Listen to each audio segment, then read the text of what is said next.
Last week on the Al Nicoletti Show, we got the best guy in the house, Chad Corbett. Welcome, Chad Corbett, to the show. Chad.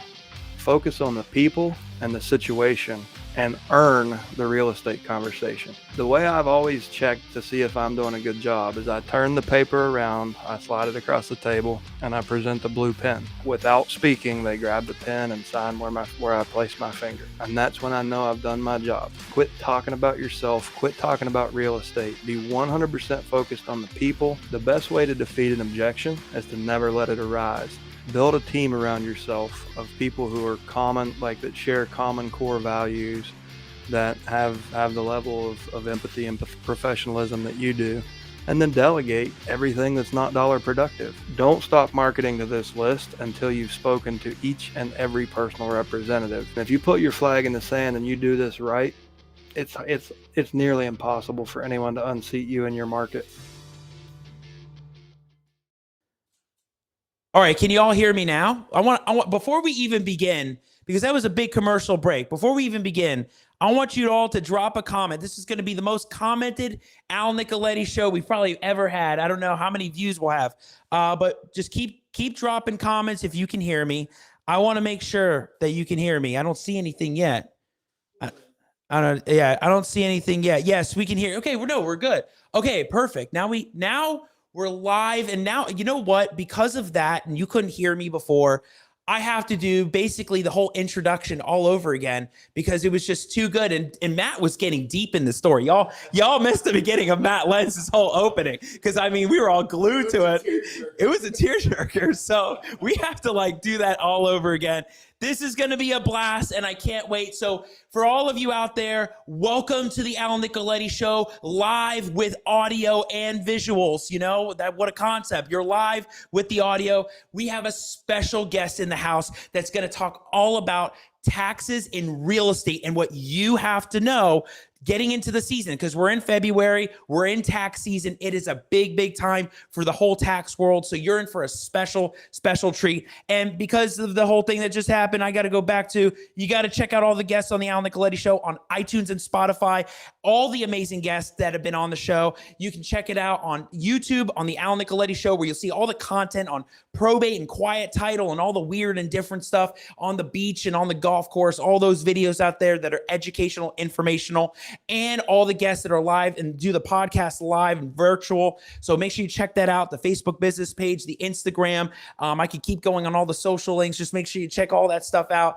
But without further ado, we have to welcome the guest, and I have to do my intro for you because I can't do it without it. So here we go. Hey, everybody. My name is Al Nicoletti. I'm an attorney here in Florida, and welcome to the Al Nicoletti Show, where I bring on real estate super investors, rising rock stars, movers and shakers, and leaders of clubs in their community that educate, entertain, and inspire all things on Florida real estate and going beyond Florida real estate on how you can take your company to the next level. Whew. I think we did good there, right? Yeah, it was all over again, right? Yeah, right now. Hey, okay. So without further ado, you guys got to meet Matt Lents. This is going to be a special one. It is a no limit episode because we can go on, ask your questions. This is going to be a big episode. So again, without further ado, let's welcome Matt Lents, the CPA, the guy that is niching hard in the real estate tax world, to the show. Matt. We're here. Great to be here, man. Appreciate you having me on, man. It's been a while since we linked up. You got it. It's been a while since we've even done this. You know, I love the studio. Thanks, man. I appreciate that. It took time to do it. It took time to get everything all in order. It took time to even get the whole setup going, but we got it and we're here. And I love having guests that are like you, that get it, that want to share your knowledge and experience, your background. So this is going to be big. This would be a big one. Tell everybody. Who's Matt Lents? How did this all begin? How did you get in that tax world? And what about today? Where are we at today? So you let it rip. I kind of liked it better when the sound was off, and I was wondering if maybe the people could type in the comments what they think we're saying instead. What do you think? Yeah, no? we can do that. Ready? Hit the mute button. There we go. Now, good. I mean, not a whole lot to me, man. I moved down in 2003 to Jacksonville. I came from a military family. Lived here for about a year so I can get in-state residency and then get in-state tuition. Went to UNF, got a fistful of college degrees. I did one in accounting, one in financial services, and one in corporate finance. I know that sounds like a lot, but I was just confused. Right. It's 2008, 2009. I didn't know what direction the world was going at that point in time. We were in a huge economic downturn. There was a lot of hiring constraints. I felt called to kind of do something in the finance world, but I just didn't feel like I could comfortably sleep at night having lost somebody's life savings and then still collect a fee for some major bank. So I went the route, trying out the accounting world. Ironically, both of the interns that got hired at the firm that I got an internship at, they were both named Matt. Oh, nice. So I accidentally got scheduled out on a bunch of tax projects when I was supposed to be an auditor. And so it just wound up kind of happening to me rather than me picking it. And I wound up falling in love with the profession. Spent a handful of years over at Dixon Hughes Goodman and then stepped over into Ernst & Young. I was there for a handful of years and then jumped over into BDO. So for about 8 years of my career, traveled all over the United States. Did a lot of business with a lot of the major metropolis markets, did a lot of business with like the Fortune 500 guys, the multinational publicly traded guys doing business in a ton of different countries. Pretty much every, city I would go to, they'd, say, hey, move here, yada, yada, yada. Wasn't super interested in taking that route. It was a great time, climbed the corporate ladder, had a great time traveling and seeing the world. But just felt like Jacksonville was my home. Wound up coming up for sale wound up seeing a practice come up for sale about 2019, went, did my due diligence, met the owners, know that they, specialize heavily in real estate in that practice, which was something I was always drawn to. And then just wound up going ahead and making the acquisition. And that was 2019 and the rest is history. Not sure if anybody knows, but there's been kind of a world pandemic going on since that acquisition. Right. So, Yeah. The things have turned upside down ever since, right? And, a lot of our real estate clients, obviously, we know what's going on in the Jacksonville market right now. Right. So it's put us in the position to really tap into that entrepreneurial and creative energy, kind of help a lot of people save and make a lot of money and do some really creative structures with a lot of the deals that are going on in the market and find ways to kind of help them change their bottom line and their ROI at the end of the day. So it's been a cool journey and I'm looking forward to the future of it as well. Yeah. So that's kind of it in a nutshell. It's just, now I'm here. No, right. Now you're here. Now we can like really get into it. So it sounds like you were really into getting into that practice like right before the pandemic hit, right? Ironically, yeah. Yeah. I mean, matter of fact, to celebrate buying the practice, I took a trip over to China. And then I came back that first week of December, like literally the week of the Wuhan outbreak. Oh, wow. And I get even more nervous because I was sick like the last few days I was in China and stuff, which that was a whole damn experience in of itself. You do not want to get sick in China. It's crazy. Yeah, let's stay So, I came over here and came back and then, the world just kind of shut down. And I'm talking like early COVID that we forget about where like everybody was scared. We didn't know what it was. People were slipping things through mail slots. So it was an interesting time to take that entrepreneurial leap, Yeah.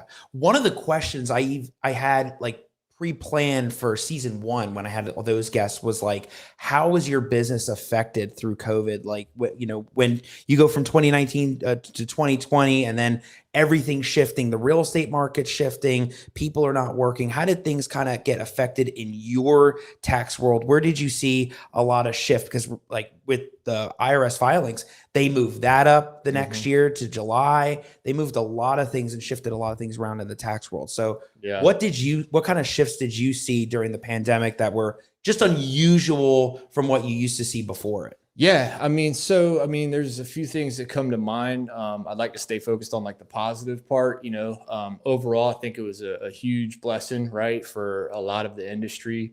We were in the position to help a tremendous amount of people in situations that really, really got impacted heavily by COVID, right? And that's a fulfilling part of the profession. I mean, we get so focused a lot of the day-to-day of the business, but at the end of the day, it's like we're put here to help people. And so it put me in the position to help a lot of people, and I was grateful for that. I'd be remiss to say that it was the easiest of experiences I've ever had. I mean, we're talking a month after I bought the business, we were handling, a pandemic, right? There was a lot of events that happened. I mean, we had, essentially, like you mentioned, the deadline was moved twice in 1 year. We had a new incumbent come in shortly after that on the Hill. He signed in laws in March that were retroactive to January after 80 million tax returns had been filed. So that created a big issue. They put out 3 different stimulus packages, several rounds of the Paycheck Protection Program, several rounds of the EIDL. They put out employee retention credits, sick leave credits, delayed filings, new forms, new laws. And then the actual budget for the IRS has been cut annually for a decade. So a lot of the infrastructure there, like all but collapsed. So, you know, we were getting and having to help people with the IRS. And sometimes we'd be waiting 2-3 hours on the phone to like even get in touch with a live body. And a lot of times it would hang up.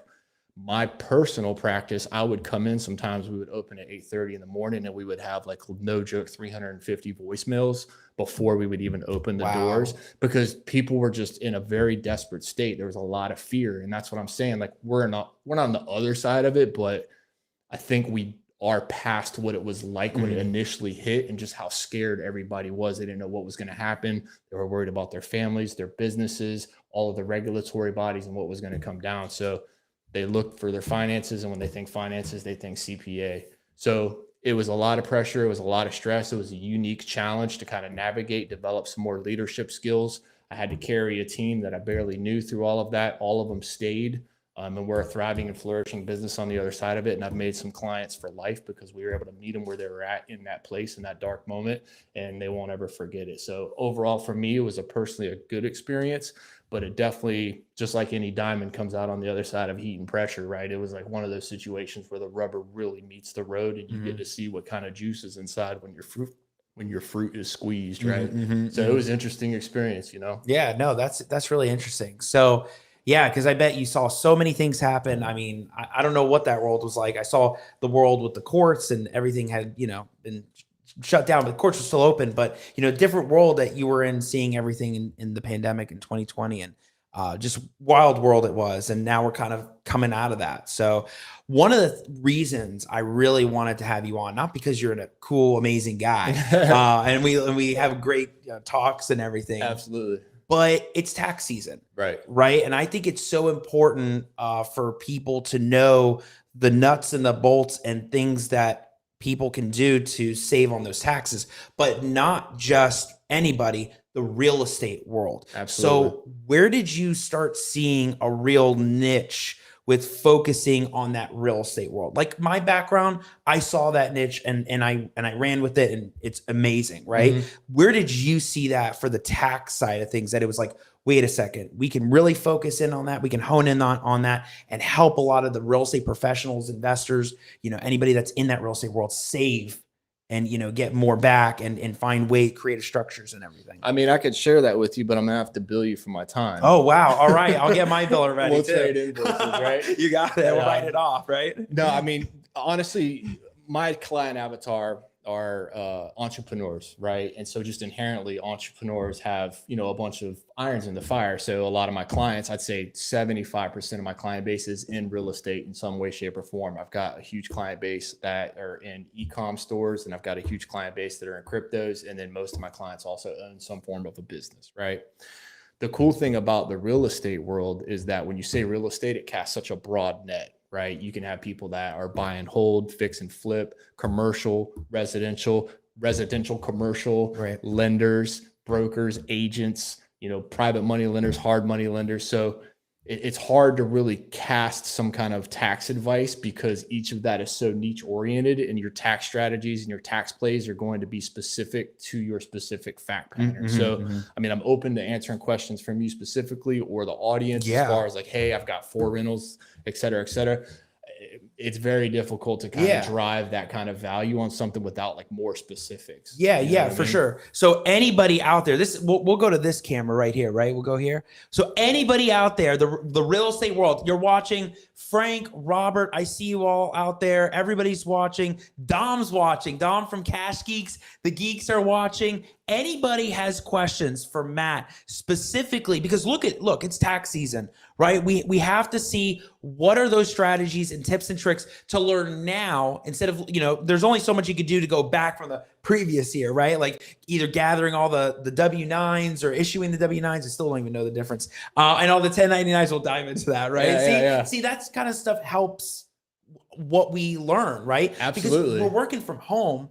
all the things we can write off, even from our home. Those are things that we got to know too, the write-offs, but also the real estate, like whether it comes to residential, commercial, those are going to be big. And also you said something cool too, is crypto. Yeah. Because that's a different world. We'll touch on that. It definitely is, man. And again, with the real estate, the reason I get so passionate about being like a real estate CPA is because it's like so ambiguous, and I get to watch like the life cycle of a real estate investor from like fledgling stages to disposition stages, right? And each year they align a new strategy. So if they're early on, they're trying to buy up a bunch of inventory. The goal is hey, I want to look rich, right? Mm-hmm. So we want to get as much of our bottom line up so that way we can be considered for traditional financing before we cap out at our 10 max. And then we have to go into the private money lending market. So we get to get creative about those strategies, right? And then when it comes time, hey, I've gobbled up as much inventory as I want. I want to sit in a buy and hold strategy for my next 3 to 5 years. Let's talk about how we can make us look as poor as possible, right? And all of that is just moving and shifting income in different areas, looking at the different deductions that are available, getting creative about your capitalization policies, getting creative about your depreciation deductions, and trying to scoot some of that deduction into the current year versus spreading it out. It just really challenges you at different levels because you have to think both from a financier and a tax CPA perspective, but then you also have to think along the lines of the historical timeline of the traditional real estate investor, so I get real kind of worked up and passionate about thinking about that kind of stuff. Yeah, we can see it. It's coming out. It's better than just like the turn and burn grind that you got to go through a lot of times, Yeah. So what would you say, and we're going to get to some questions because Gina dropped a really, really great question on FERPTA.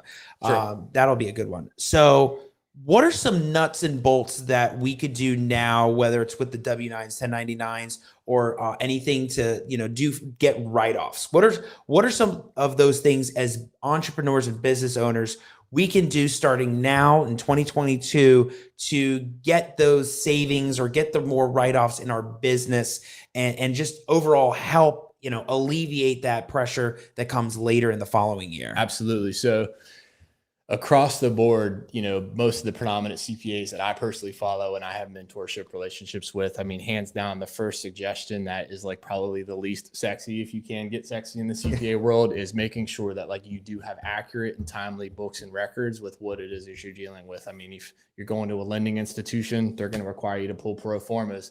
If you are making financial forecasted decisions, you need to have your books and records in straight. In order for a CPA to properly advise you and give you the right tax strategies, you're going to have your books and records straight. So that is like the foundational nuts and bolts thing. And you'd be surprised for how simple that is, how many people miss the mark on that. So that's crucial, right? Got it. Once you've got that in place, then you can start developing a strategy with your CPA that's going to help you shift the income and move it around.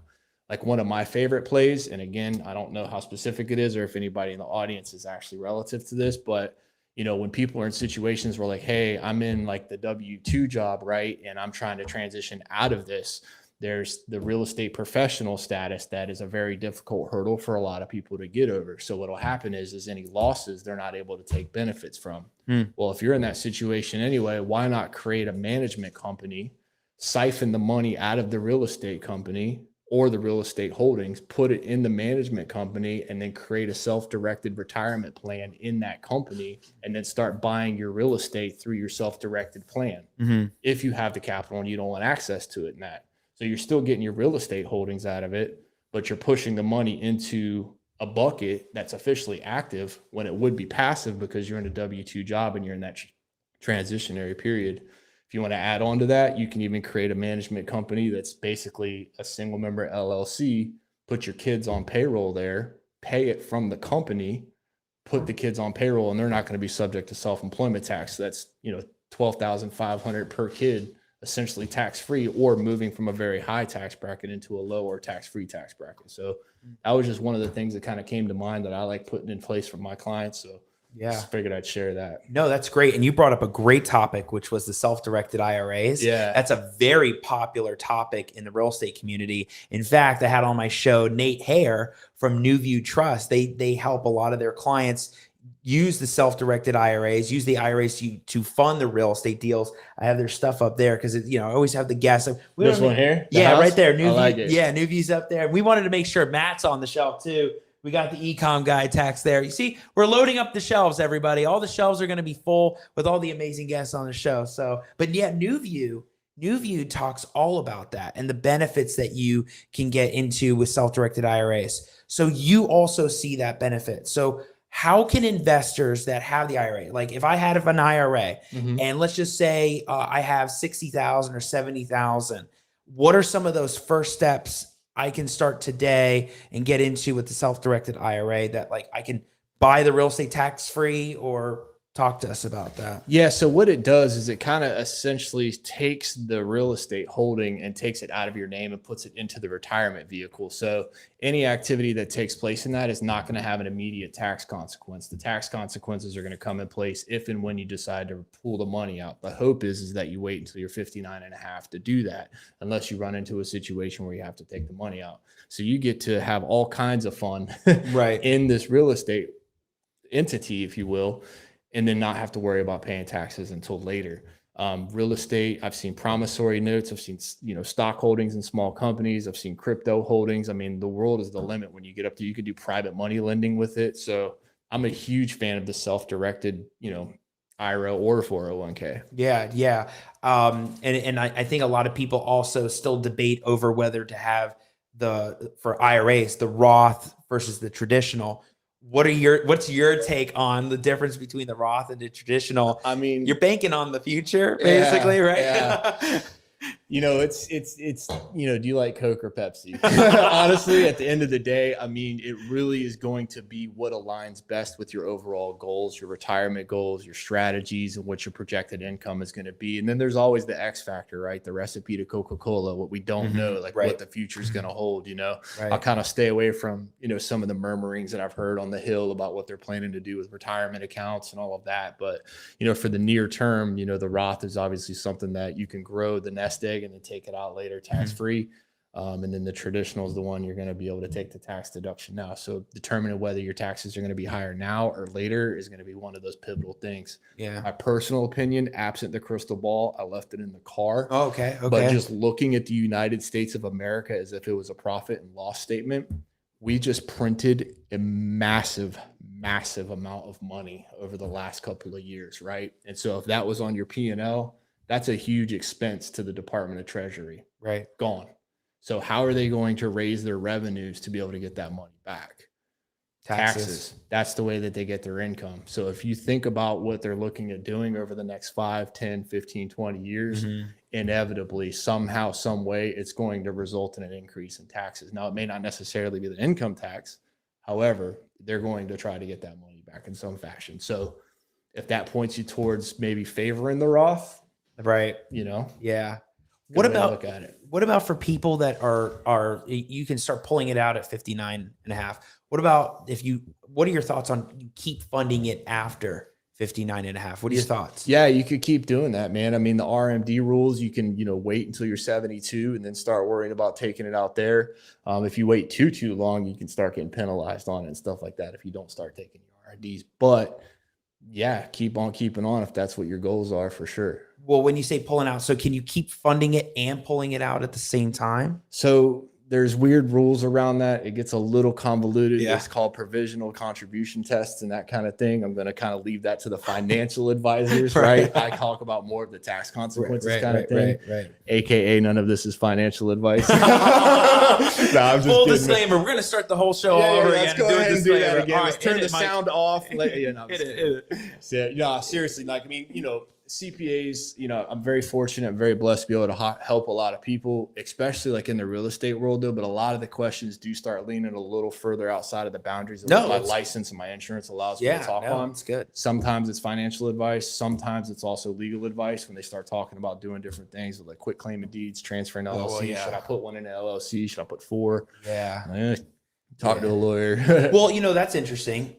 So a lot of investors like LLCs or putting the properties in LLCs. Are you, you can talk about it, what the difference is and what the benefits are versus doing something like a land trust or something. Yeah. What's that like? So, I think the LLC gets a stigma of having some kind of a tax benefit. It really doesn't have one in any kind of like material fashion. A lot of times it's more around, like, as you are more than well aware, your legal protections and your risk appetite for that particular entity.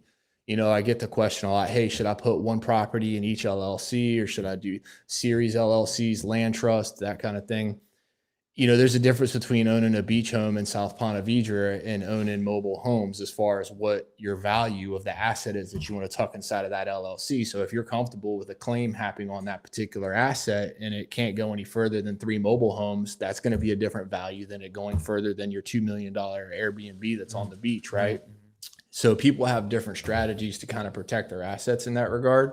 But from a tax perspective, it's ultimately going to have like a net bottom line that's a pretty comparable adjustment if you have 1, 3, 5 of them, whatever. As far as the land trust thing goes, again, that's going to be attached to your personal social security number. So again, it's not going to have like a tax benefit, but what it does help with is obviously asset protection and anonymity and that kind of thing, which a lot of people are super attracted to. A lot of people are getting really hitched on the wagon of like setting these things up in Nevada, Wyoming, you know, these other places that have a more, I don't know if the word sheltered is the best fit there, but the access to who actually owns the asset isn't as easily accessible as it is in Florida, which is what the draw is to a lot of the land trusts, you know, series LLCs and that kind of thing, that kind of puts the owner completely separate from the asset and makes it very difficult for other people to find out who actually owns the asset. Yeah. I'm not a lawyer. Well, yeah, but these are all valid things to talk about, right? Yeah. You know, because a lot of people ask that question. They say, do you go LLC? Do you go land trust? Do you have the benefits? But I thought that's interesting. With the land trust, you're saying that you're basically tied in through the social security number, but with the LLC, that's more of that business entity structure. And, you know, you get the write-offs, right? You get the write-offs, so you can put members on that. And I think an LLC is really great, but from that perspective, that helps a lot. You know, one thing I was thinking of, I don't know where it just came from in my mind, was you were mentioning like residential, commercial. Is there any type of asset class or real estate class that gets more of the tax benefit than the other? And I'll say it with a 2-part question, which is, I heard something the other day about churches and people investing in churches because there's a tax benefit about that. But then we were just like, what do you do with the church? I mean, you know, what is that? Churches make a killing and they don't have to pay any tax. When I say any tax, I mean income tax, property tax, sales tax. Like, it's crazy. Like, that organization in that industry is definitely something unique. It's one of a kind. Interesting. And I'm gonna stay away from the political origins that, you know, those foundational principles were built on. As far as like, if, you know, multifamily, commercial, you know, single family, if any of those have any more or less tax advantages, it's kind of like saying, hey, you know, do I prefer, you know, a Lexus or an Acura, right? It's going to be preference driven. Commercial real estate, just because of the sheer size of a lot of the assets involved, it warrants doing like the cost segregation studies. There are laws that were passed, 263 little a, where you can write off a lot of stuff much quicker than you can if you're doing residential. It's I don't want to say stupid, but right now, like, essentially, if you bought a air conditioner for a residential real estate property, it's actually supposed to be depreciated over 27 and a half years. How many real estate or how many air conditioners do you know in Florida that last 27 and a half years? But that's residential. If you go commercial, it could be eligible for some bonus depreciation and you could take it faster. So in that particular circumstance, commercial is better. However, the actual holding of the building, a commercial building, gets depreciated over 39 years versus the residential is 27 and a half. So your depreciation deductions are bigger on the front end of the investment, right? I typically see, like, when it comes to justifying like a cost segregation study for somebody to go in, and what that basically means is if I pay $1 million for a building, we have professionals come in there and they look at that $1 million and they say, hold on a second. Instead of capitalizing it all over the 39 years, let's take a look at the individual components, because this $1 million has a roof in it, framework, drywall, paint, carpet, etc. And we can assign dollar values to each of that. And all of those are eligible for quicker or bonus depreciation. And so what it does is it sucks your depreciation deductions in earlier, frees up your cash flow, so that way you can expand your inventory. So typically it's getting as low as like 800,000 just because of how hot the market is, but typically the old threshold was right around $1 million is where it makes sense. You don't want to spend $10 to save $5 in tax, right? So the study is expensive, but you want to make sure that not only your tax savings, but also the time value of the money is there for you. Right. Yeah. That makes sense. Yeah, no, that's huge tips because there's so many investors that invest in the commercial space. I can name so many. Tim Horvath. I mean, so many that are in that commercial realm. Tim's a good dude. I like his content. Tim's awesome. I love his content. Shout out to Tim if he's out there. Maybe he'll watch all of this because of taxes, right? Yeah. But like, you start talking about these different things with like the air conditioner for residential versus air conditioner for commercial. I mean, it sounds like even the supplies that are used for these different assets too are taxed differently, and there's just benefits to it. A lot of the real estate community that watches the show and that are out there that are doing the investing, a lot of them will shift over to short-term rentals, Airbnb.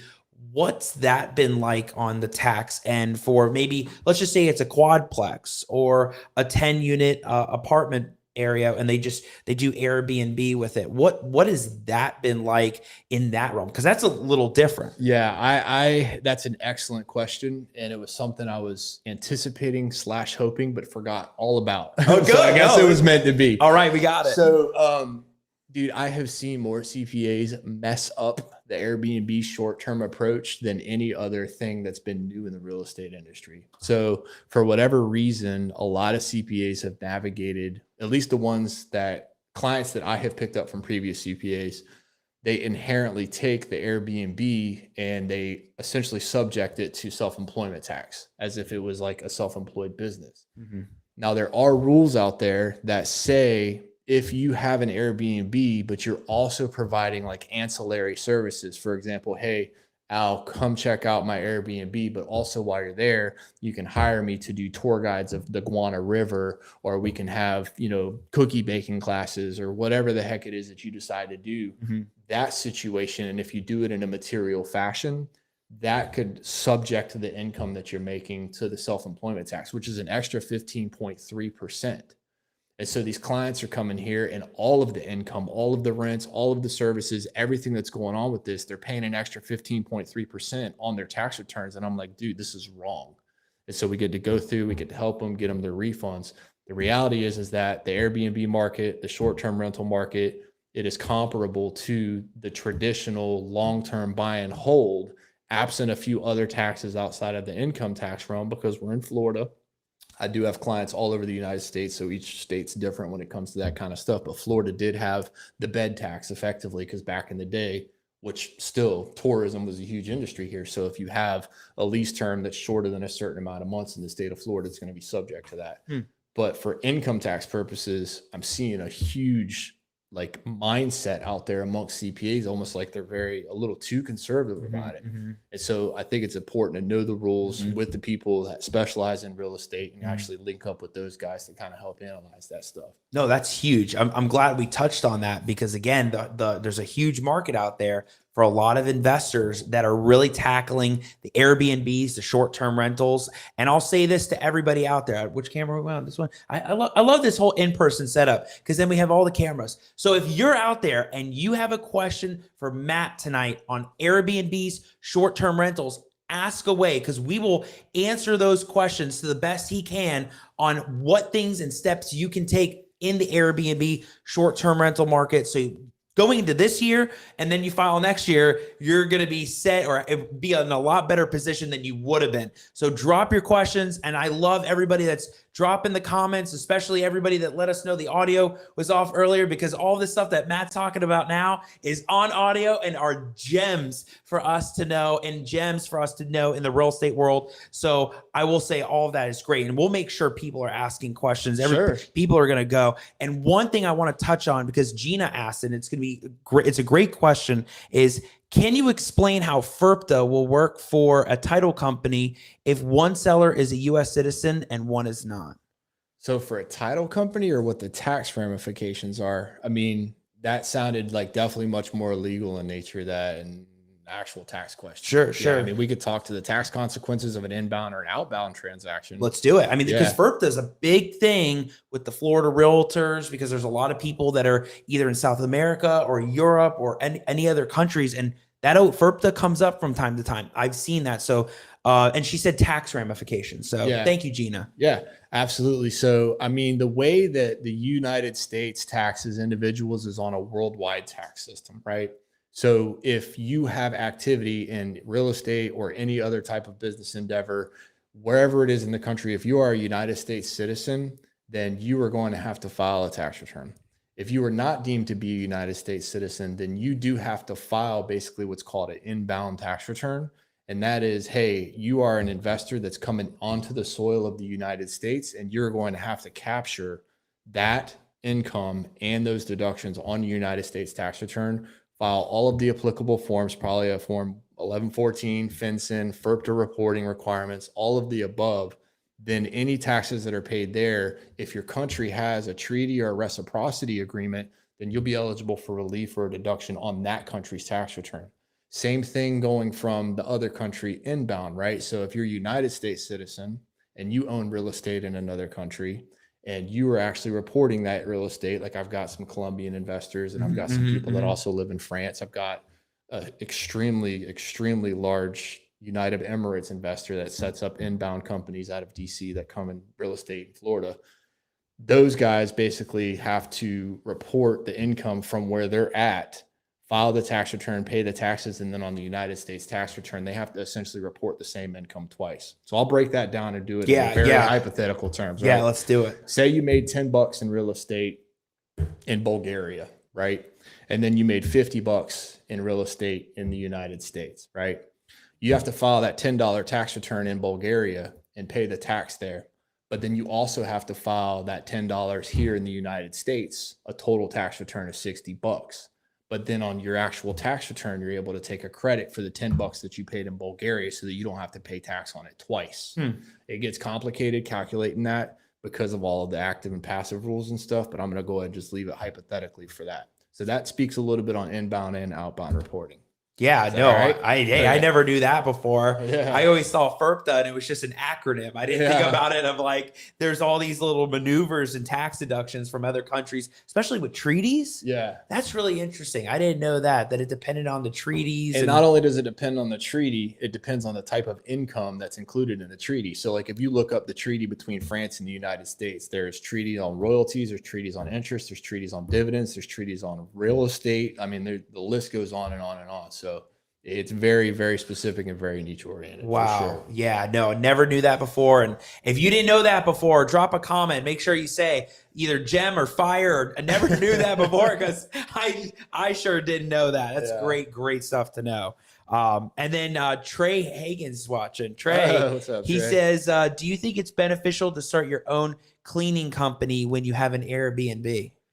So I tell a lot of people, don't let the tax tail wag the dog. I mean, taxes suck. It's a large expense, but you want to take a look and analyze your business decisions from like an overall ROI perspective. So you don't want to throw a bunch of administrative costs, opportunity costs, time setting up a company if it doesn't make sense from an ROI perspective, just to save a few dollars in tax, right? I want to start that from there. But I would say that to answer that, it would have to be like, well, what are your goals and what do you do to allocate your time towards the things that are driving the most value for you?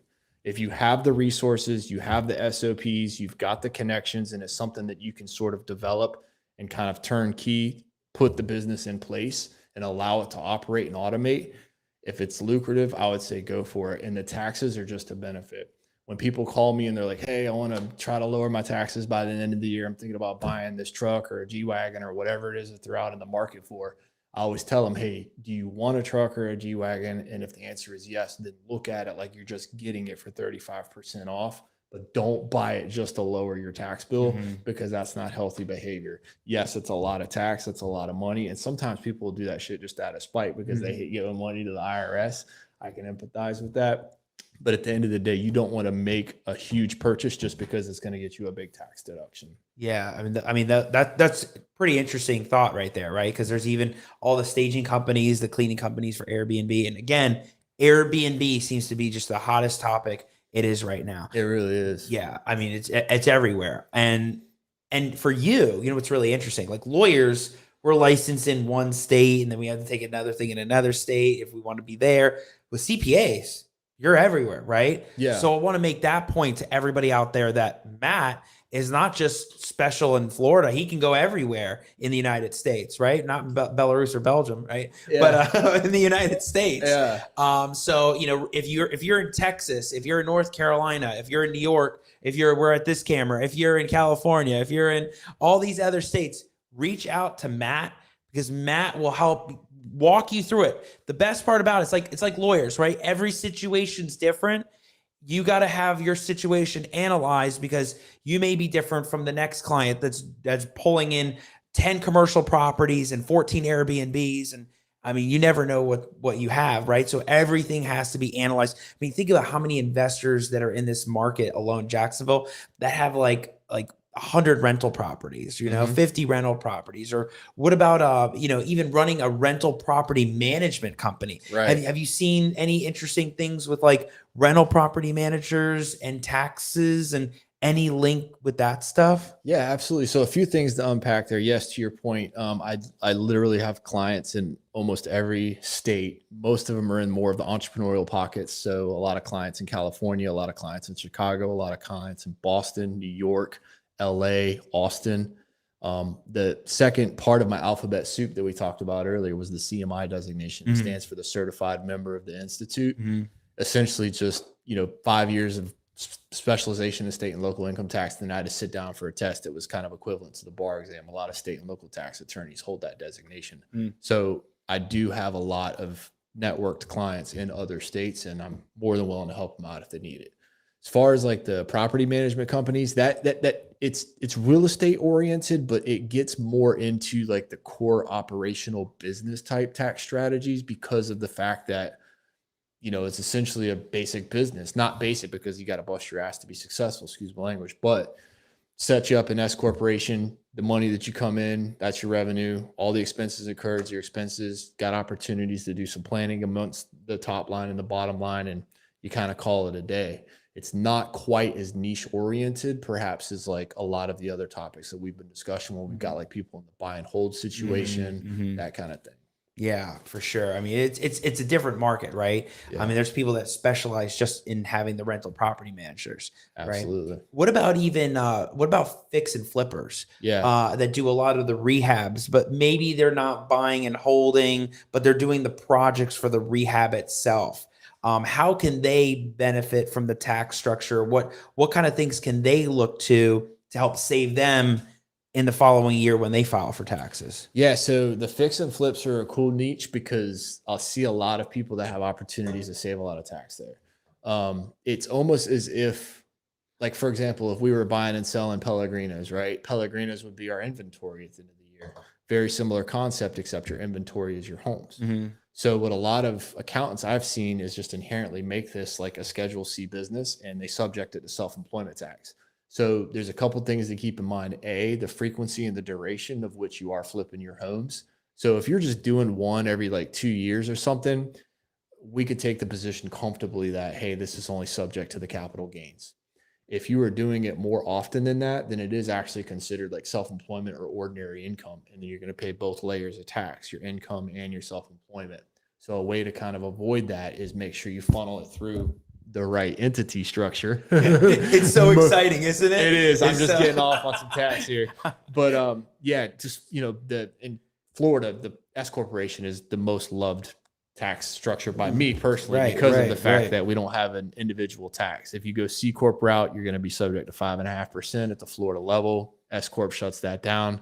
And then there's all kinds of interplay between, the money you take out of the company's distributions and the money you take out of the company's payroll, setting up a nice retirement plan in there, the Augusta rule, putting your kids on payroll, the fun stuff. Yeah, that's the second time you've mentioned that, like the benefits of putting the kids on payroll and like having that structure. And you also just touched on something interesting, which was the S corp versus the C corp. You have the LLC taxed as an S corp. Yeah. What's that benefit like? Because I've heard all about that now that it's tax season. Sure. Right? It's tax season, everybody, and you're going to hear all about those words and terms. Yeah. And you learn each time, right? I feel like I pick up something each time. Absolutely. And I'm like, what is this? So what can we learn about using the S corp and C corp to the tax advantage. Yeah, for sure. Which is the name of my business. Oh, look at that. ironically. Tapping right there. The e-com guy, the tax advantage. Look at that. Boom. All right. So S Corp in a nutshell is, let's say you make $100,000 net after all your expenses. If you don't put that thing in an S corporation in Florida, you essentially have income and payroll tax that you have to pay on that. So we'll say your income tax rate is 20%. 15.3% is your payroll tax. So you're subject to 35.3 on your money. If you funnel it through an S corporation, you don't pay any payroll tax. You just pay the income tax. However, the IRS is obviously smarter than that. And they come in and they say, hey, we built these structures to incentivize small businesses and help them. So we'll meet you in the middle. And they created something called the reasonable compensation rules. So you have to take out of that $100,000 a certain percentage, very convoluted calculation, and say, I'll pay payroll tax essentially on this much money. And the rest of it I'll take as distributions and only pay the income tax on. It's a beautiful structure in Florida because the alternative is either a partnership or a C Corp. The partnership is subject to self-employment tax, except if it's rental activity only. And then the C Corp is going to be subject to 5.5% at the Florida level. So any avenue you slice it from, the S Corp usually lands to be your best structure, except in very limited situations. The sub C structure is good in a liability protection standpoint if you're talking about major asset holding. But most of the time, people don't want to go with a sub C structure unless they're looking at like venture capital, angel investors, mezzanine investors, or going IPOs. So yeah, wow. Real like whales. Yeah. You just touched on something with that C Corp. What was that with the you get the tax unless it's a rental property? So that's a partnership. Okay. Yeah. So a partnership, is inherently subject to self-employment tax on all of the earnings. So the same $100,000, you put it through an S Corp, no payroll tax. You put it through a partnership, you're back to your 35.3%. Interesting. Yeah.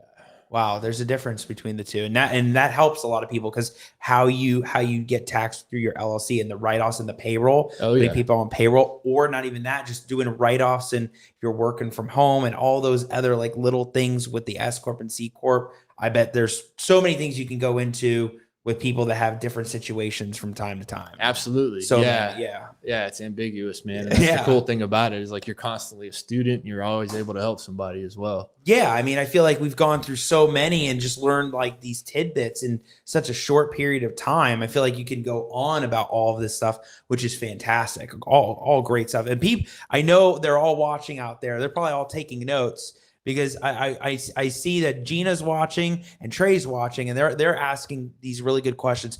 Gina brought up a really, really good question, which is 1031 exchanges.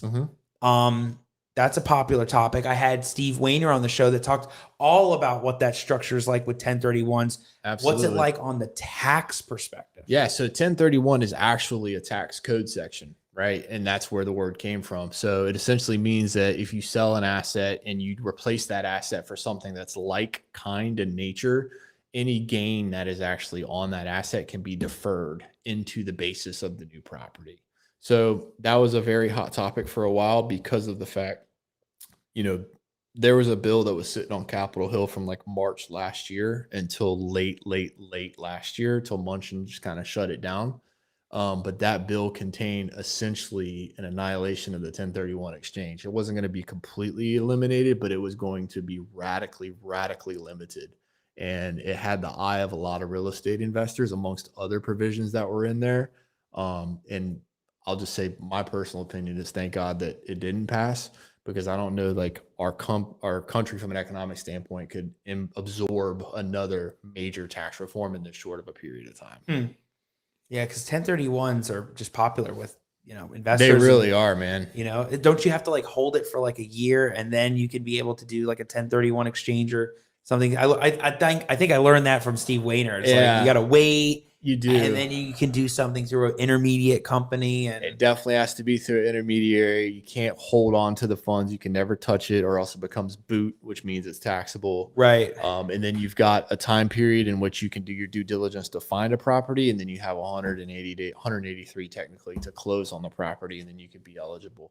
Then you got to produce all these forms and report it. And then adjust the basis to the IRS. So very interesting stuff. Yeah. I mean, I'm learning just tonight on things with the CPA world, the tax world, and I know I'm gonna have a lot of questions even after. I'll be like, wait a second, I didn't even think about that on the show. Man. Right? Yeah. And happy to everybody help. let Matt know. Right? You got to ask these questions, set up that consult. Get with Matt Lents. I mean, this is huge, and especially in the real estate world, wherever you are, Florida, Texas, California, wherever you are, just ask away. You know, he'll get with you. We'll make sure we put up we'll plug you in for where people can find you. They can find you on Facebook and everything. Instagram too. I do live Q&As on there. Ooh, that's interesting. Live Q&As on Instagram with Matt Lents. That's really good. That's super niche. Get everybody focused in on the Instagram part of things. Man, I'll just throw up some Q&A. I mean, typically at this time of year, it's going to be on the weekends, but I do it more in the fall because I have more time on my hands to help people. But I had made a commitment like maybe a year ago to spend like 2 hours of my weekend just being of service to the community. So I'll just drop into my real estate groups and say, hey, go ahead and fire your real estate questions away, and I'd be glad to help you out, you know? Good. No, that's huge. I mean, people need that, right? Especially now and going into April, and even, you know, during the year when they want to pick up on things that, hey, we didn't know this before. You know, I still go back to W-9s and 1099s. You kind of glazed over that, but I think it's critical to hear that again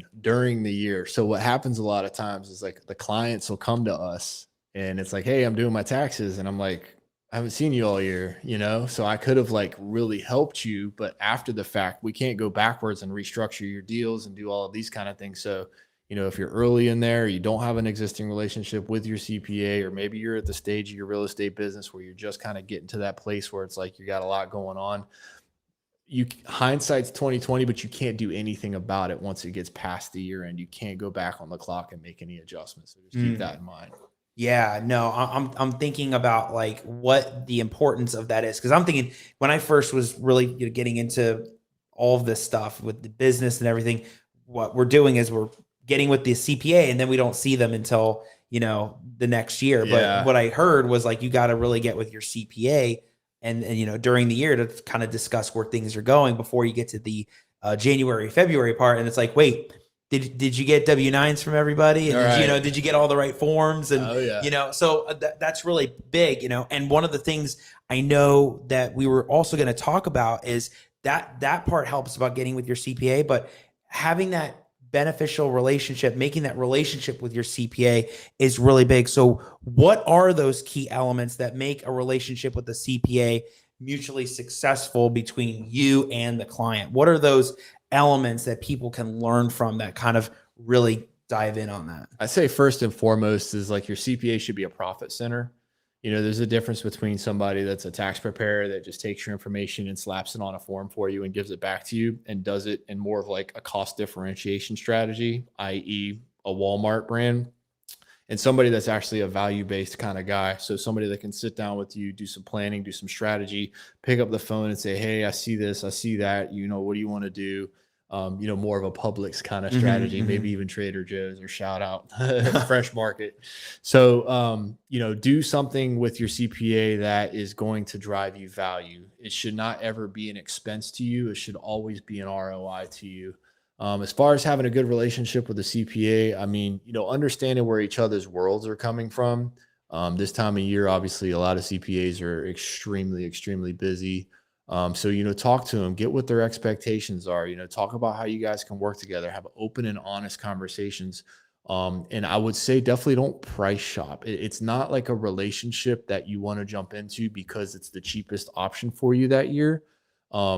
When choosing a CPA, that CPA, at least in my world, is very interested in a long-term relationship because they're going to help you through the entire journey of your life, from having a family, retirement, wealth planning, estate planning, you know, all of these different phases and chapters of your life. Look for somebody that you feel comfortable doing business with on that personal level and kind of stick with them. Work through the relationship. This is not like a commodity where you just kind of look around at like, hey, you know, this is where the new market price is and I want to kind of go there. Right. I've seen a lot of people jump into a bad situation. And typically if a client comes to me and they've been on like 3 or 4 CPAs over the last 6 years, it's like, you know, let's talk about what's really going on here and you know, if we're going to be a good fit for each other kind of thing. Yeah, you got to build that long-term relationship. And then you can see over time the little tweaks and stuff that people can make, whether it's the write-offs or what you're doing in the business, or where they're investing, where they're shifting their strategy. Maybe all of a sudden they're doing all the buy and holds, and then they want to go invest in churches, or they want to go start investing in all these other crazy things. You're like, well, I don't know about that, or that's a great move, right? Because you knew what they were doing before, and now that's going to alter what their expectations are because you know what they want. So that's really big for people to know. Just build that relationship, whether it's with CPAs, lawyers, doctors, same thing, right? Absolutely. See them throughout. Absolutely. Yeah.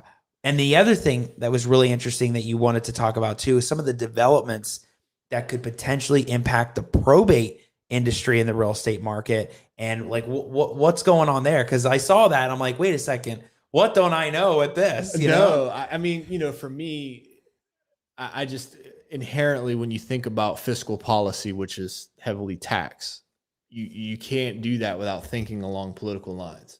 And so looking out at what we're going to be as a nation in the next 5, 10, 15, 20 years, it's obvious that we are in the most polarized political situation that this country's ever been, right? Whether you fall on the red or the blue side of the aisle, it's the most just conflicted that it's ever been. And the platforms that the typical like people used to run on, people being the actual incumbents, they would gain constituent base through your typical stuff, right? Firearm control, race is a huge thing, policies around abortion and, all these other extremely sensitive political topics. A lot of what is thrown around out there, like verbally, is tax reform, right? But if you really look at the United States, the last major tax reform was 1986. And then the 45th president of the United States instituted one in 2017 that happened in 2018. The current president of the United States was just a thumbnail shy of getting another one across the goal line in Congress. So what the sentiments are, and some of the people in my network, sit on the Ways and Means Committee, some of them were on the cabinet for Bush. So they have access to people on the Hill and they hear about what's going on in the developments. The sentiment is that as things progress, as they get more debative with each other between red and blue, tax reform is going to inevitably be a part of their actual seat in office. And so it's very possible that President A takes seat and throws a huge tax bill through. And then 4 years later, President B sits down and writes a completely different tax bill and then pushes that through. And then 4 years after that, another president, President C, sits down, and it's all coming from a place of A, gaining constituents, and then B, just sheer resentment between the political parties, whether it makes sense for the average American taxpayer or not. They're out to prove something. So they're pushing a lot of this stuff through without right motives.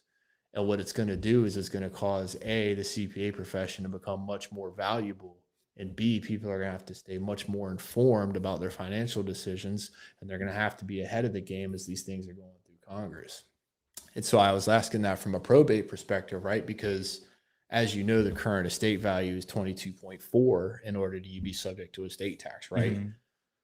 That is eventually going to lower. And so with the lowering of that, I feel like it's going to impact you in a major way because the volume of your need is also going to go up from a supply and demand perspective. So I'd love to hear what you think is kind of on the horizon with all of that as well. Oh, I talk about the silver tsunami all the time. Oh, yeah? Yeah, it's coming, right? Yeah. The baby boomers moving to Florida, baby boomers all over that own property.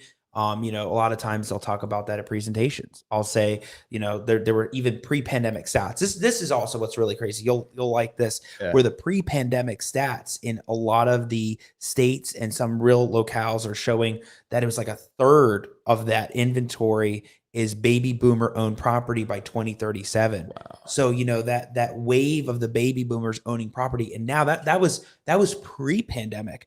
I haven't even seen the post-pandemic stats when it comes to Florida and Texas and Arizona and Tennessee and some of these other states a lot of people move to. So a lot of that's going to change. I don't even know because of that, I'm just thinking out loud, does that even affect sales tax in the future?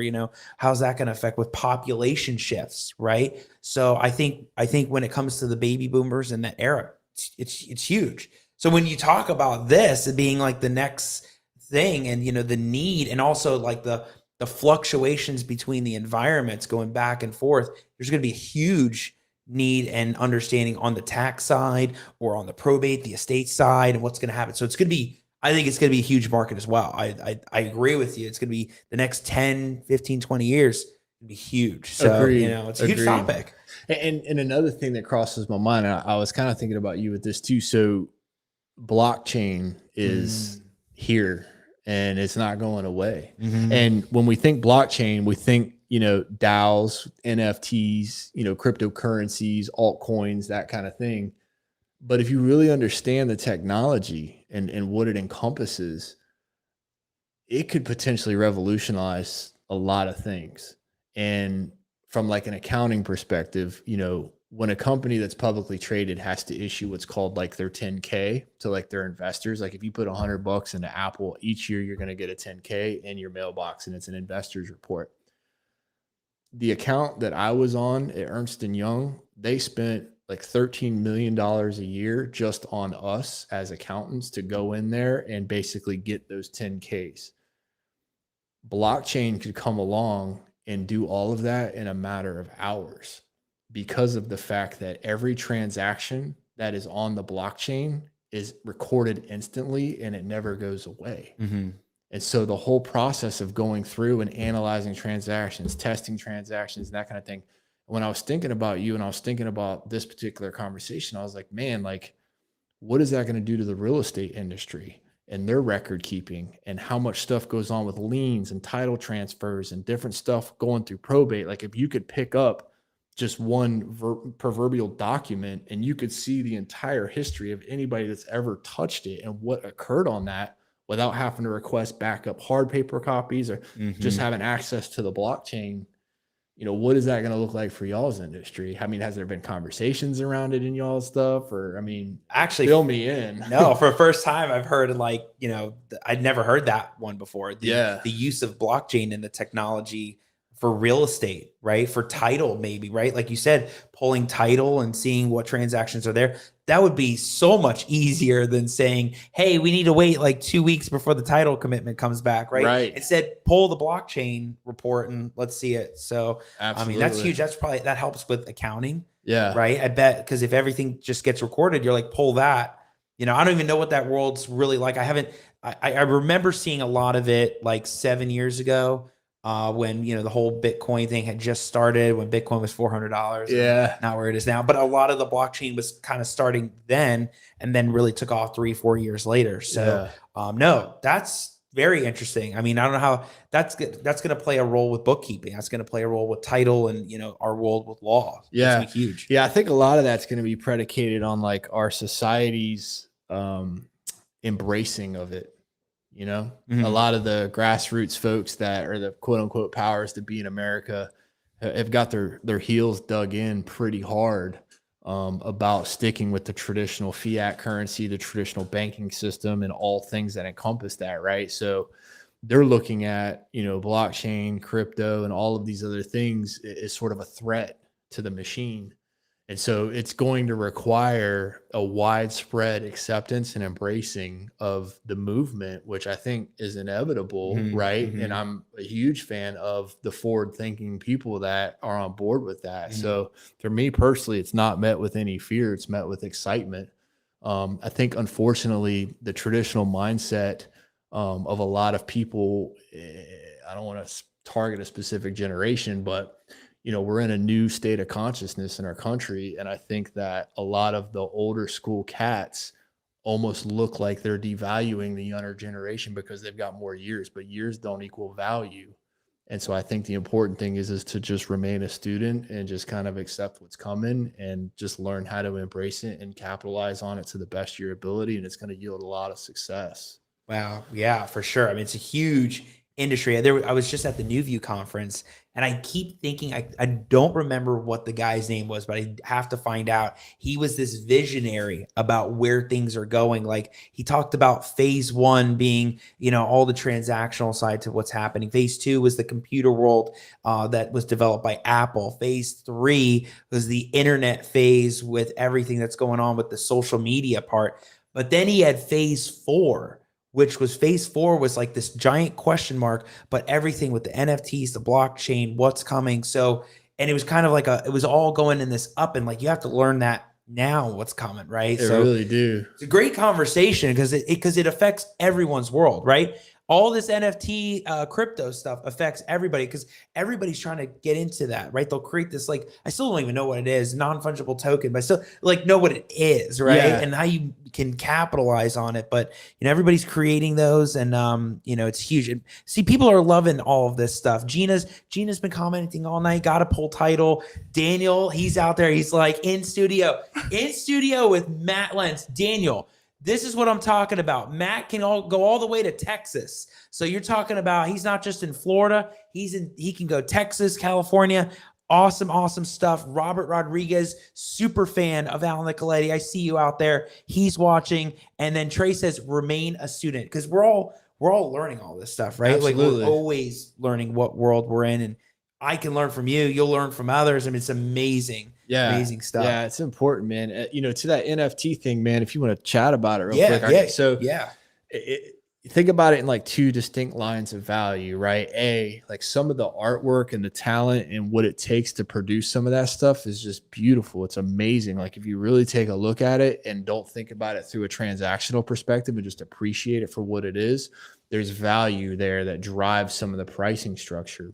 But the purpose of a non-fungible token in the relative context is that it also has value attached to it. So if and when, not if, when you blow up, right? And you're Al Nicoletti, the probate guy in the United States, huge social media influencer, and you've got all these followers, right? You could produce an NFT of yourself or something that related to your business, and you attach something to that. So for example, hey, you can get a lifetime of services from me for a certain price, or hey, you can get access to me for one-on-one coaching, which my coaching rate is $30,000 a year for a one-on-one coaching, right?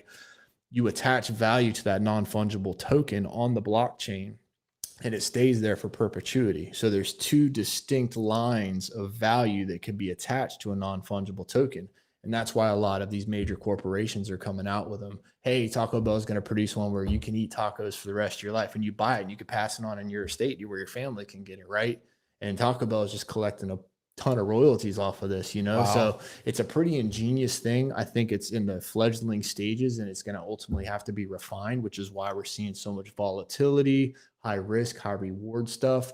But I think if people just kind of like let the dust settle and then try to get in the more safe and less volatile market, it's going to weed out a ton of them because of like the ease of duplicative copywriting, all these other things that are going on. They're like more on the darker side of the industry. Once that stuff gets refined, I think people are going to get a lot more comfortable with it. Right now, it's just like a newer thing. Yeah, no, it seems like there's an opening for it. I didn't know Taco Bell's doing it. As soon as like Taco Bell and Walmart start doing it, your radar's got to go off. Right, like they're doing these something, guys aren't right? like they're up to something. Yeah, for sure. Yeah, like Wells Fargo and Chase start doing it. And like we're all doing something wrong. For real. Yeah, no, that's awesome stuff to know. I mean, like how it gets built out. I'm sure there's like a whole system, but how you capitalize on that could be huge. That could be brand changing. That could be absolutely totally different from like that social media side and how you leverage all that, right? Absolutely huge. Yep. Well, we can't get off the show without talking about crypto. Let's talk about We have to talk about crypto. Frank Spalding, if you're watching out there, I thought about this because of you before the show. I was like, if I don't ask this question, Frank's going to message me later and be like, Al, you didn't ask about crypto. So we got to talk about crypto and taxes and what in the world is that all like? And because that really started like last year, the year before, when it started really taking off. Now everybody's got crypto.com. They add their credit card to it, buy Bitcoin and, a Coinbase or some of these other Dogecoin. And I better make sure I pronounce it right. I'm going to get comments for that, right? Yeah, so all these different things, like what are some things that investors or people that are investing in that crypto world need to know for tax purposes, Sure. so they don't just get nailed later when there's either capital gains and then they pull it out and then they make more on the capital gains and pull it out? So you take it away. Yeah, man. I mean, a few things come to mind. First and foremost, offshore wallets without proper reporting is tax evasion and tax avoidance. And I'm saying that because it is a major focal point in the crypto industry, and they feel as though it's a loophole. It may be, and it's temporary, but the ramifications of that are very serious, especially because of the size of a lot of the offshore wallets. So I'm just going to put that out there. Two, there is a difference in the tax treatment for mining and staking versus buy sell. Mining and staking was originally classified as like a self-employment income and subject to self-employment tax. There was a major court case in Minnesota where essentially a guy fought the system and won. And it was around there being no difference between me mining and staking cryptocurrency and me going out and growing crops. You can't tax me on my crops until I've actually gone to sell them, right? So that started a movement. There was just another court case in Tennessee where there was people that were mining and staking tokens that were essentially kind of like, I'll compare it to reward points for credit cards. By doing these transactions, you're able to mine and stake some crypto, and it's smaller types of coins. Tennessee fought the IRS because they were taxing that. They won. There's some official decisions that are supposed to be going down next Thursday. So I'm enjoying the newness, the entrepreneurial spirit, the heart of the American citizen about pushing back on a lot of this stuff and fighting for what's right. The very straightforward thing that I think we do have straightened out is if you buy one and then you sell it, it's going to be subject to capital gains, short or long term, depending on the holding period. Even if it goes USD to a coin or a coin to a coin. Coinbase is obviously a very common platform. It's kind of attractive to people that aren't, we'll say the more layman people in the crypto world. There is two platforms that I personally enjoy as a CPA that helps with Coinbase, and it's coinly.io, Koinly, and then cointracker.io.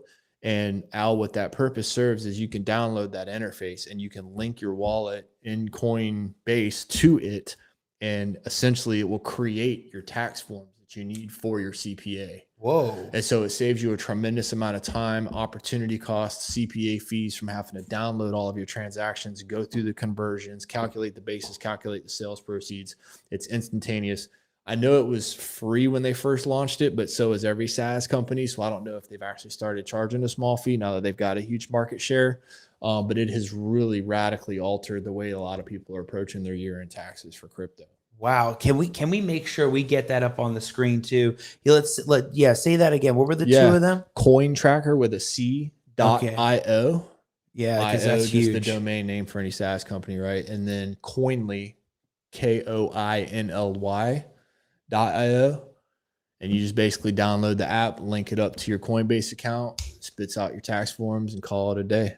Wow. I mean, for those that are investing in crypto out there, that right there, I think was fire, gem, gold, whatever emoji you can have.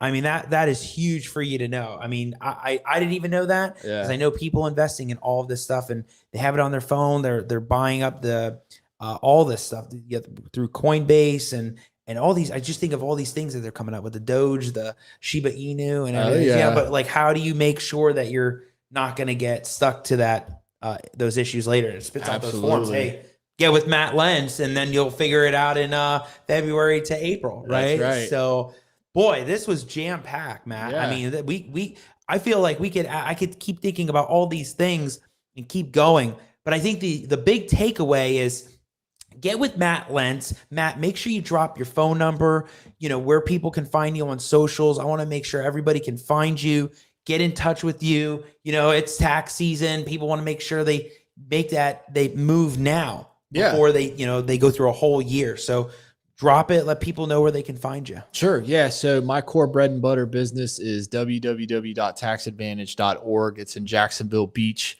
You could find me on social, Matt Lentz on Facebook, or at Matt Lentz CPA is my Instagram handle. Feel free to reach out there to me on there. Business phone number is 904-241-0050.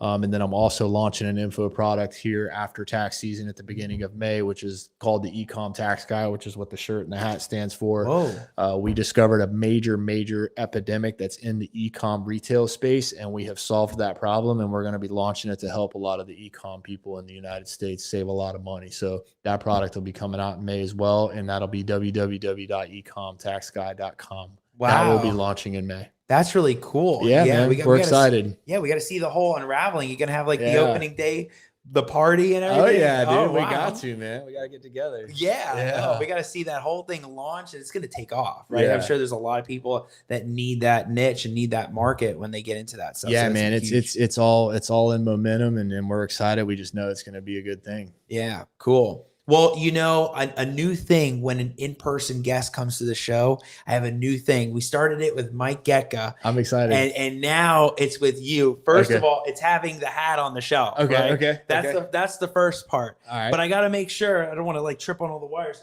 I want to make sure you get an Al Nicoletti t-shirt. I appreciate that, Look at man. that right there, man. Is So it the right size? I think what so. size do we get? I put extra large only because Okay. you can do whatever you want. You can wear it around. You can go to the gym. You can do whatever you want. At least you have a good size. We can always change it out too, right? Okay. Want to make sure if fits you right. But I love your brand. Thank This you. is awesome. Thank dude. you. Yeah, we're It working feels on like a good material too. Thank you. Yeah. No, we're trying to like niche and brand down to every little detail, Hey, right? that's where it happens though, man. That's how the most successful people are bred, are the ones that pay attention to the details though, right? Yeah, we're doing that. So no, it's a pleasure to have you here. Yeah, It's man. Thanks for Absolutely. coming. I mean, this was gems were dropped on this show. We're gonna have tons of micro. Yeah, we got it right here. Everybody can see it, right? Make sure this camera too. Hold Everybody on, sees let me it. hold it up too, man. Yeah, I don't want to go without, Matt's dude. got it. Matt's Boom. got it. Look at that right there. Boom, boom. The brand's rolling. And but yeah, Matt, it's been a pleasure. Thank you for coming on the show. Thank you for taking your time out of your busy schedule during tax season. And again, for everybody out there, make sure you connect with Matt. Make sure you get with him. Mike will put up the thing one more time. Make sure you get with him before and make sure get now for the tax season, but also for the next year in case you want to make sure you alleviate any other problems you run through. So next year when you file, all is even better than this year. So Matt, again, thanks so much for coming. Thanks for asking me to be here, Al. I appreciate you. Yeah, this is fun. This is a lot of fun. I feel like we went through man. so much. I know, me too, man. My brain hurts.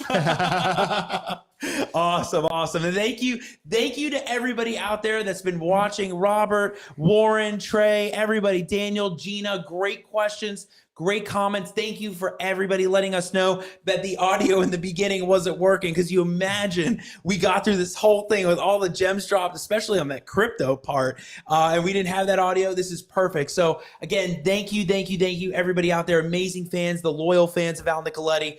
And of course, we conclude with, for more epic content on the Al Nicoletti Show, make sure you go back to the Al Nicoletti YouTube channel, the Al Nicoletti Facebook business page, the YouTube channel, Al Nicoletti, and the Instagram under @Attorney Nicoletti. All the content, micro content, the videos, and the Al Nicoletti Show, which is on iTunes and Spotify, from all the guests from season 1, season 2, season 3. We are going to keep rolling. We're going to have more of these in-studio sessions with amazing, epic guests like Matt Lentz. And of course, I will see you next week. We have a different show on Friday, special on a Friday, not Wednesday. It's like a Friday at like 3 or 4. But anyway, we'll make sure we put the promo out there. And again, thank you all for watching. Have a great night. We'll see you soon.